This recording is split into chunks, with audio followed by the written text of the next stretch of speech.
Intinya nih Gibran itu berpengalaman debat ya guys. Tadi kan dibilang misalnya belum pernah ada orang yang melihat beliau berdebat gitu performanya. Beliau ini kan seorang wali kota yang sudah pernah melewati debat untuk menjadi wali kota tingkat juga kan. 2, Dan ya. itu masih ada di YouTube sekarang, bisa disaksikan performanya beliau di situ. Jadi kepiawaiannya beliau dalam berdebat itu sebenarnya sudah bukan sebuah pertanyaan. Nggak usah dipertanyakan lagi. Semua. Kan tadi dibilang kalau misalnya zaman sekarang nih semuanya ada jejak digitalnya gitu. Jadi semuanya sebenarnya bisa dilihat juga di YouTube atau di platform yang lain.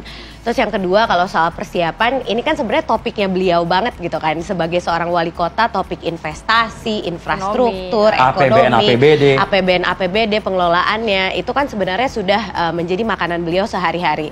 Dan kalau kita lihat juga sebenarnya performanya kota Solo di bawah kepemimpinannya beliau ini kan sangat positif.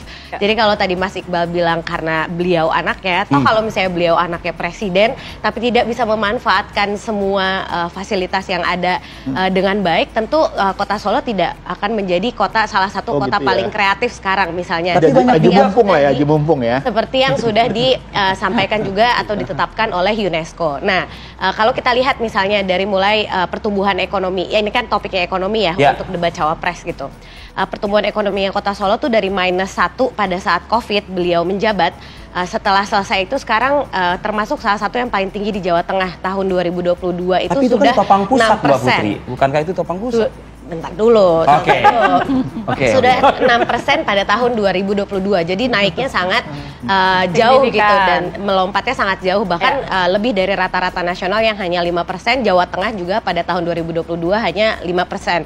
Pendapatan asli daerahnya juga meningkat sangat tajam dari hanya 400 miliar 2021, 2022 tuh sudah jadi 1 triliun. Nanti keberhasilan Mas Gibran yang akan ditunjukkan pada saat debat dan bukan keberhasilan Pak Jokowi seperti dikatakan di debat perdana. Karena kan ini kita fokus pada apa yang telah beliau lakukan pada kota Solo. Dan ini kan tidak hanya otomatis kan, maksudnya dalam rangka beliau meningkatkan pertumbuhan ekonomi, terus meningkatkan pendapatan asli daerah, kan beliau merevitalisasi banyak hal, dari mulai industri kreatifnya, pariwisatanya, beliau bangun juga infrastruktur, sudah ada cuma hati-hati nanti jangan sampai ini terkesan pilkada Solo nanti. Itu yang saya khawatirkan.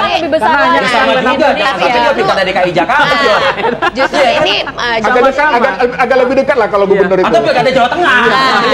Justru ini jadi menjadi bukti bahwa apa yang beliau sampaikan itu tidak hanya janji, karena sudah bisa terlihat performanya di kota Solo. Jadi kalau dibilang hanya menebar janji, ya silahkan datang ke kota Solo dan melihat hal-hal yang sudah dibangun oleh Mas Gibran. Dijawab juga tuh